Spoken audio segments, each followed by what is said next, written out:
നമസ്കാരം. ഞാൻ പ്രദീപ് പണിക്കർ കുരിച്ചി. കുറച്ച് നീണ്ട ഇടവേളകൾക്ക് ശേഷമാണ് ഞാൻ ഇന്നൊരു വീഡിയോ ചെയ്യുന്നത്. കുറച്ച് തിരക്കുകൾ കാരണം സമയം കിട്ടിയില്ല. ഇന്ന് ഞാൻ ബ്ലാക്ക് മാജിക്കിനെ കുറിച്ച് പറയാം. എന്താണ് ബ്ലാക്ക് മാജിക്? വളരെ നിഗൂഢവും അതിലേറെ ഭയാനകവും നിഷ്ഠൂരവും ക്രൂരമാർഗങ്ങളും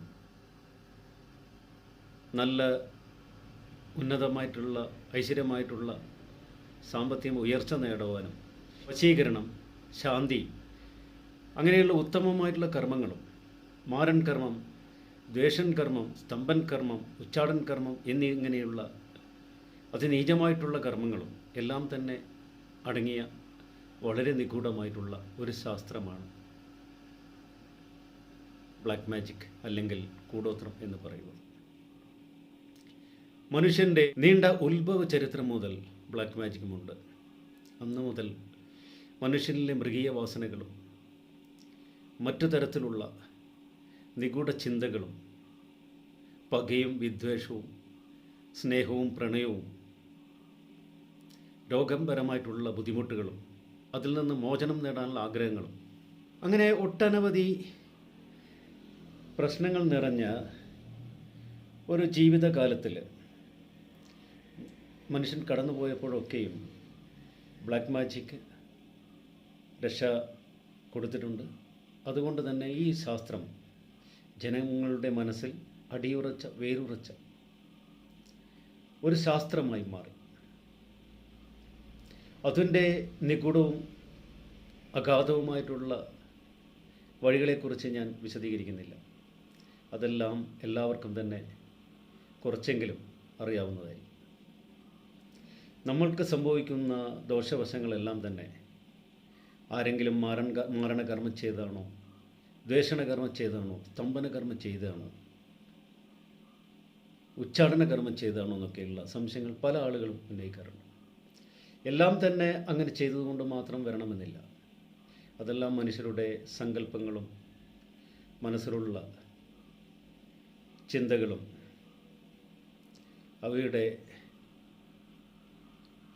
നിഗൂഢമായ ചില പ്രശ്നങ്ങളൊക്കെയാണ്. പക്ഷേ യഥാർത്ഥ പ്രശ്നം നെഗറ്റീവ് എനർജിയാണ്.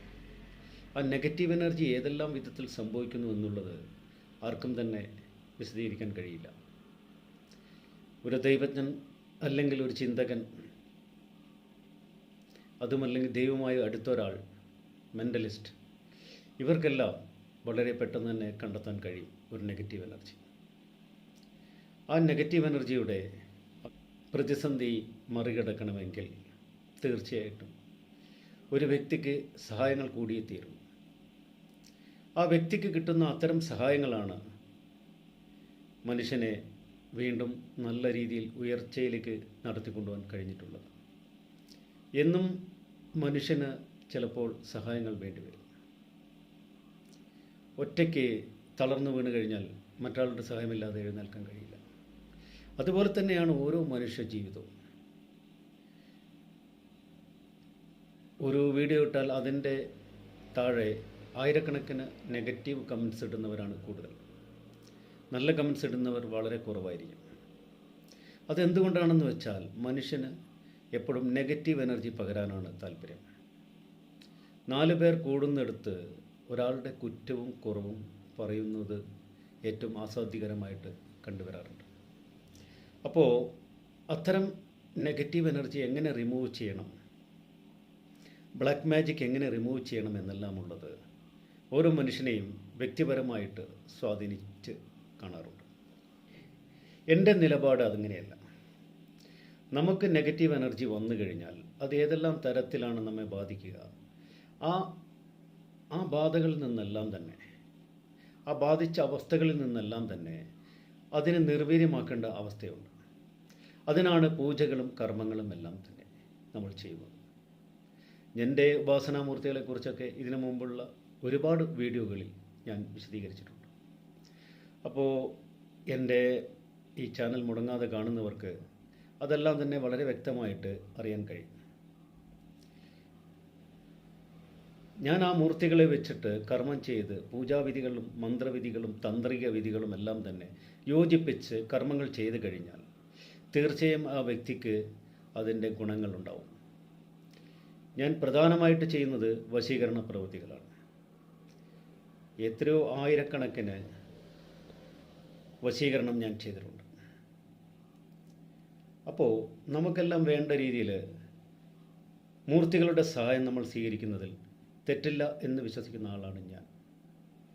മനുഷ്യനാൽ കഴിയാത്തത് പലതും മൂർത്തികൾ അഥവാ ദൈവം, അത് പല പേരുകൾ നമ്മൾ വിളിക്കുന്നുണ്ടെങ്കിലും അത് ഓരോ ഉപാസനാമൂർത്തികൾ, ഓരോ ഉപാസനാ ദൈവങ്ങൾ ആണ് ഈ കാര്യങ്ങൾ ചെയ്തു തരുന്നത്. വളരെയധികം ശക്തമായിട്ടുള്ള കർമ്മങ്ങൾ ചെയ്യുന്ന സമയത്ത് അതുപോലെയുള്ള വ്രതങ്ങളും നിഷ്ഠകളും അനുഗ്രഹങ്ങളും ആശീർവാദങ്ങളും എല്ലാം തന്നെ വേണ്ടിവരും. ചിലപ്പോൾ ഗുരുകാരണവന്മാരുടെ, ദൈവങ്ങളുടെ, ബാധകളുടെ, രക്ഷസുകളുടെ എല്ലാം അനുഗ്രഹം തന്നെ നമുക്ക് ഈ കാര്യത്തിൽ വേണ്ടതായിട്ടുണ്ട്. അങ്ങനെയുള്ള എല്ലാവിധ പ്രവൃത്തികളും നമ്മൾ ചെയ്യുമ്പോൾ തീർച്ചയായിട്ടും വ്രതാനുഷ്ഠാനം വളരെ നിർബന്ധമാണ്. നമ്മുടേതായിട്ടുള്ള ദിനചര്യകൾ മുടക്കേണ്ടി വരും. ഭക്ഷണ ക്രമീകരണങ്ങൾ നടത്തേണ്ടി വരും. പിന്നെ ആത്മാർപ്പണത്തോടുകൂടിയുള്ള മന്ത്രവിധിയോടുകൂടിയുള്ള അനുഷ്ഠാന ചടങ്ങുകളോടുകൂടിയുള്ള കർമ്മങ്ങൾ കൂടിയുള്ള പൂജാവിധികളിൽ കൂടിയുള്ള ഉപാസന പ്രീതി വരുത്തുന്ന മന്ത്രങ്ങളും എല്ലാം തന്നെ ഉപയോഗിച്ചുകൊണ്ട് നടത്തുന്ന കർമ്മത്തിന് നിർബന്ധമായും റിസൾട്ട് കിട്ടുന്നതായിരിക്കും. അതുകൊണ്ട് തന്നെയാണ് ഒരു ദൈവജ്ഞനെ സാധാരണ മനുഷ്യരിൽ നിന്ന് വേർപെട്ടുകൊണ്ട് നമ്മൾ നയിക്കുന്ന ചിന്തകൾ. ആ വ്യക്തിക്ക് ഒരു പ്രഭാവം ലഭിക്കുന്നത് അദ്ദേഹത്തിന് ചെയ്യാൻ കഴിയുന്ന കർമ്മങ്ങളുടെ ഫലസിദ്ധിക്കനുസരിച്ചിട്ട് വ്യത്യാസപ്പെട്ടുകൊണ്ടിരിക്കും. ഞാൻ ഉപാസിക്കുന്ന മൂർത്തികൾ വിഷ്ണുമായ കുട്ടിച്ചാത്തൻ സ്വാമി, ശ്രീ കിരാതമൂർത്തി ഭഗവാൻ, ശ്രീ ഭദ്രകാളി ദേവി, പിന്നെയും 6 മൂർത്തികൾ കൂടിയുണ്ട്. പക്ഷെ പ്രധാനമായും ഞാൻ ഉപയോഗിക്കുന്നത് പൂജാവിധിയും കർമ്മങ്ങൾക്കുമുള്ള ഈ മൂർത്തികളാണ്. ക്ഷിപ്രസാദികളും ക്ഷിപ്രകോപികളുമായിട്ടുള്ള ഈ മൂർത്തികൾ ഈ 52 വർഷത്തെ ജീവിതത്തിനിടയിൽ ഒട്ടനവധി കർമ്മങ്ങൾ ഞാൻ ചെയ്തിട്ടുണ്ട്. ആ കർമ്മങ്ങൾക്കെല്ലാം തന്നെ മികച്ച രീതിയിലുള്ള അനുഗ്രഹങ്ങൾ തന്നിട്ടുള്ള ഈ മൂർത്തികൾ ഇനിയും അത് തരും എന്ന് തന്നെയാണ് വിശ്വാസം. എല്ലാവർക്കും നന്ദി, നമസ്കാരം. ജയ് ശ്രീറാം.